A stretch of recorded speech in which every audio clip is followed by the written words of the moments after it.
Hello to all, एक बार आप सभी का फिर से स्वागत है अकाउंट इंस्टीट्यूट फॉर नर्सेस के अंदर। देखो, बहुत से स्टूडेंट के दिमाग में ना कभी कभी ऐसा क्वेश्चन आता है कि सर मैं बैच ज्वाइन कर लूँ तो क्या बैच ज्वाइन करने के 6 महीने बाद सिलेक्शन हो जाएगा। तो मेरा मानना ये है कि सिलेक्शन होना ना होना ये आप पे डिपेंड करता है, क्योंकि आप कितनी अच्छी मेहनत कर रहे हैं और कितना मन लगा के आप पढ़ रहे हैं ये आपका सिलेक्शन डिसाइड करती है। और ये भी ज़रूरी नहीं कि आपकी कोचिंग पूरी 6-7 महीने की कोचिंग कंप्लीट हो उसके बाद ही सिलेक्शन हो, क्योंकि ऐसे बहुत से एग्जांपल हमारे सामने हैं।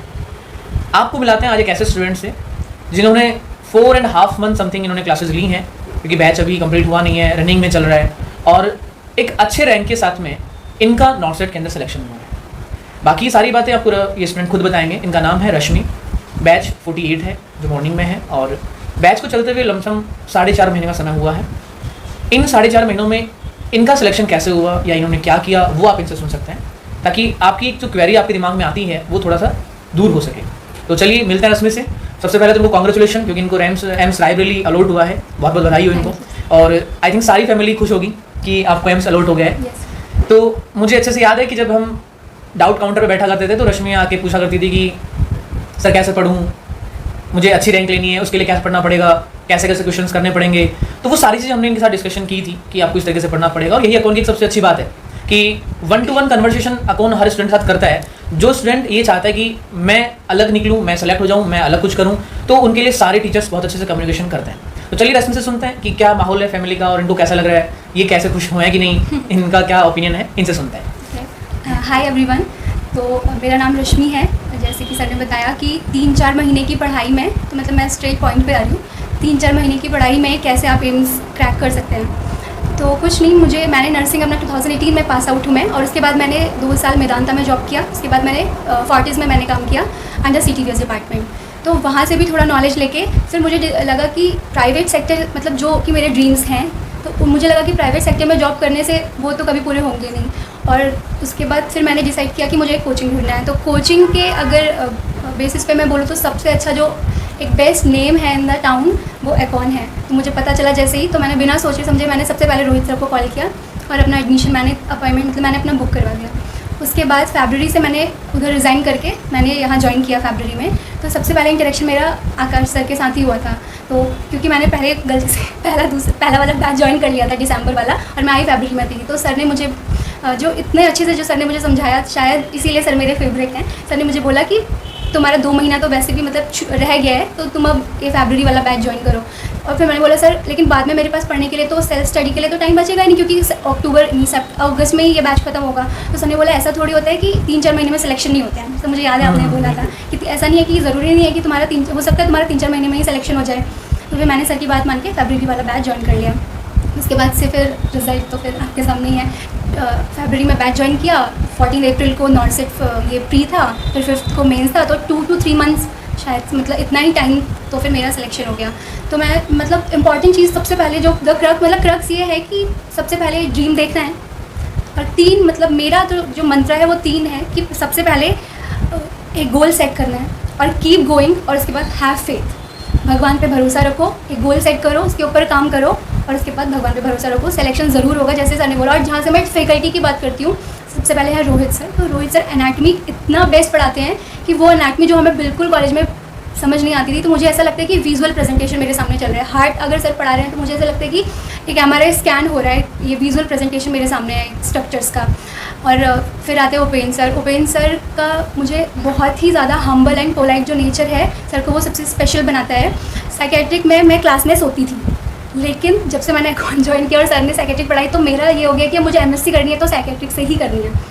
और आकाश सर के बारे में मैं क्या बताऊँ, आकाश सर बहुत ही ज़्यादा वेलकमिंग है, बहुत ही ओपन हैंडेड है। सब मैं अभी देख रही थी कि मतलब बच्चे ना जाने के बैच कंप्लीट होने के बाद भी सर से कुछ भी अगर क्वेश्चन करो, या हम छुट्टी के टाइम तो एक आधा घंटा भी सर से डिस्कस कर लेते हैं, तो सर कुछ किसी को नहीं बोलते हैं। सर बहुत ही ज़्यादा आपके सारे डाउट्स क्लियर करते हैं, 1-to-1 जैसे सर ने बोला, सारे डाउट्स क्लियर होते हैं। और फिर बाकी सारे, और फिर है नवनीत सर, न्यूरोलॉजी हमें पढ़ाते हैं, वो न्यूरो पढ़ाते हैं। तो उनका नाम तो मैंने न्यूरोलॉजिस्ट ही सेव किया हुआ है फ़ोन पे। तो वो बहुत ही ज़्यादा knowledgeable person I have ever met sir से। और बाकी सारी फैकल्टी बहुत अच्छी है, मैं कितने मतलब सारी फैकल्टी बहुत अच्छी है। पीडियाट्रिक बहुत अच्छा पढ़ाते हैं सर, फंडामेंटल वाले सर, उनकी शायरियाँ और मतलब सब बेस्ट फैकल्टी है, मुझे नहीं लगता इससे बेस्ट फैकल्टी कहीं और मिलेगी। तो मेरा जो डिसीजन था मुझे लगता है कि वो बहुत ही बेस्ट था अकाउंट ज्वाइन करने का। तो थैंक अच्छा, यू। अभी बच्चों के माइंड में ये क्वेश्चन आता है कि क्या उनको अकाउंट ज्वाइन करना चाहिए, या क्या उनको अकाउंट ज्वाइन करने के बाद सिलेक्शन मिलने के पूरे चांसेस हैं, तो इसके ऊपर आप क्या कहना चाहते हैं? कि अकाउंट ज्वाइन करना चाहिए, बिल्कुल करना चाहिए, क्योंकि मैं एक सबसे बड़ा एग्जांपल हूँ। 2 to 3 मंथ्स में, मैं बिल्कुल नहीं कह रही हूँ, मेरा ये आधा अपना एक्सपीरियंस है, लेकिन 40% मेरा अपना जो एक्सपीरियंस है और 60% मेरा अकाउंट ज्वाइन जो मैंने किया, थ्योरेटिकल पार्ट सब मैं भूल गई थी। 18 के पास आउट हूँ मैं, तो मैं सारा कुछ भूल गई थी। लेकिन यहाँ पे आके वो जो मतलब इंपॉर्टेंट पॉइंट्स हैं जो बिल्कुल स्ट्रेट एग्जाम में आते हैं, वो जो मेरे साथ हुआ है। तो अकाउंट इसीलिए ज्वाइन करना है। और दूसरा कि इतनी जल्दी होगा कि नहीं होगा सिलेक्शन, तो वो तो इम्पॉर्टेंट है कि आप किस हिसाब से पढ़ाई कर रहे हैं। तो वो तो वही है, एक रूटीन होना चाहिए, कंसिस्टेंसी होनी चाहिए, जैसे कि सारे टीचर्स ही बताते हैं। तो मैं ये नहीं बोलूँगी कि मतलब, क्योंकि कैसे पढ़ना है वो तो सब बताते हैं, तो मैं तो ये बोलूँगी कि क्यों पढ़ना है। क्योंकि आप इतने ऊंचे सपने देखो, जैसे मुझे घूमने का बहुत शौक है, तो मुझे मोस्टली है कि मैं इंडिया तो घूमूँ ही, साथ में बाहर भी घूमूँ, मुझे वो सपने पूरे करने हैं। आपको होगा कि आप ब्रांडेड कपड़े पहने, वॉचेस, शूज़ का, किसी लड़कों को बाइक्स का, कार का, तो वो सपने आप इतने ऊँचे देखो, तो आप उसी हिसाब से ना फिर सर कुछ ध्यान में नहीं आता है। जब आप इतने ऊंचे सपने देखते हैं ना, फिर कुछ ध्यान में नहीं आता है कि आपको और भी कुछ करना है। सबसे पहले तो Instagram delete, no social media apps, नहीं सोशल कोई भी ऐप्स नहीं होनी चाहिए फ़ोन पे। तो मेरे फ़ोन पे तो कोई इंस्टाग्राम नहीं था। व्हाट्सएप इसलिए रखना पड़ रहा था क्योंकि व्हाट्सएप में शेड्यूल्स वगैरह क्लासेस हाँ ये आता है, और डाउट्स भी हम क्लियर में टीचर से कर भी सकते हैं। लेकिन फिर भी मैं व्हाट्सएप भी नहीं चलाती थी, बहुत ही कम। तो ये सब बहुत ही कम करना है। और जब आपके सपने ऊंचे होंगे तो फिर कोई आपको रोक नहीं सकता है पढ़ाई करने से। तो इसके लिए हम इतने बड़े हैं, इतने छोटे बच्चे तो हैं नहीं कि समझाया जाए कि ऐसे पढ़ना है, मतलब पढ़ना क्यों है। तो आप इतने ऊंचे सपने देखो कि आप खुद से ही, आपको मन ही ना करे बाकी चीज़ें, घूमने का, पढ़ने का। क्योंकि इसके बाद मैं भी ये सोच रही थी कि मुझे कितना पढ़ना पड़ेगा, बस 3-4 महीने पढ़े, अभी मुझे घूमना ही है। बिल्कुल सही बात है। तो देखिए, ऐसा नहीं है कि आप आए और हमने आपको बोला कि नहीं आप तो एडमिशन ले लो, आप आओ एडमिशन लो और ये स्टार्ट कर दो। क्योंकि मुझे याद आ रहा है कि जब रश्मि आई थी तो जिन बैच में इन्होंने एडमिशन लिया था वो बैच स्टार्ट होके और बहुत आगे निकल गया था। तो ये किसी कारण उस बैच को लेट ज्वाइन कर पा रहे थे। तो सबसे पहले जब ये आए तो इन्होंने आते ही उस बैच में एक दिन की क्लास भी नहीं ली थी। आई थिंक एक क्लास इन्होंने देखी। तो ये बाहर आए, मैं बाहर अपने काउंटर बैठा था, मैंने पूछा क्या हुआ, कैसे बाहर आ गए। तो उन्होंने बोला कि सर समझ में कुछ अभी आया नहीं क्योंकि मैं बीच में आई हूँ। तो मैंने पूछा कि आज ही ज्वाइन किया आपने ये बैच? हाँ सर।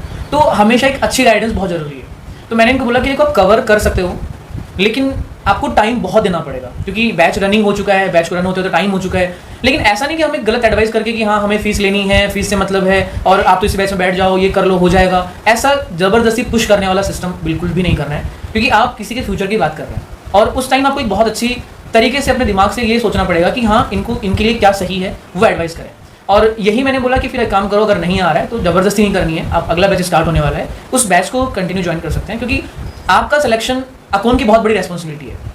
अकाउंट चाहते हैं कि हर बच्चा सेलेक्ट हो, लेकिन तरीके से हो। ऐसा ज़बरदस्ती पुश करने वाली चीज़ नहीं है कि हो सकता है किसी कोचिंग में हम गए और हमने बीच में एडमिशन ले लिया, उन्होंने कर दिया, हमारा मनी पैसा जो है हमने दे दिया, टाइम हमने दे दिया और रिजल्ट हमें नहीं मिले। बट ऐसा यहाँ हम नहीं करेंगे। यहाँ अगर आप करने लायक हैं, आप कर सकते हैं, आपका टाइम ज़्यादा नहीं हुआ है, तो ही आपको ये चीज़ बताई जाएगी। अदरवाइज हमेशा शुरुआत जीरो से ही की जाएगी और तभी उस चीज़ का मजा है और तभी सिलेक्शन आप ले पाएंगे। तो वंस अगेन कॉन्ग्रेचुलेशन, बहुत अच्छा लगा है इनको भी, इनकी फैमिली को भी। और बहुत जल्दी आपको दोबारा देखने को मिलेंगे बड़ी सी ट्रॉफी के साथ में। तो फिर मिलेंगे अगले वीडियो के अंदर। आज के इतना ही। तो आपके क्वेश्चन का आंसर हमने दिया है कि क्या हम अकाउंट ज्वाइन करें, क्या हमारे लिए बेस्ट डिसीजन है, क्या रनिंग क्लासेस में कोचिंग के टाइम पे सिलेक्शन हो सकते हैं। इन सारी बातों के आंसर आपको मिलेंगे इस वीडियो के अंदर। फिर मिलेंगे जल्दी अगले वीडियो में। Thank you.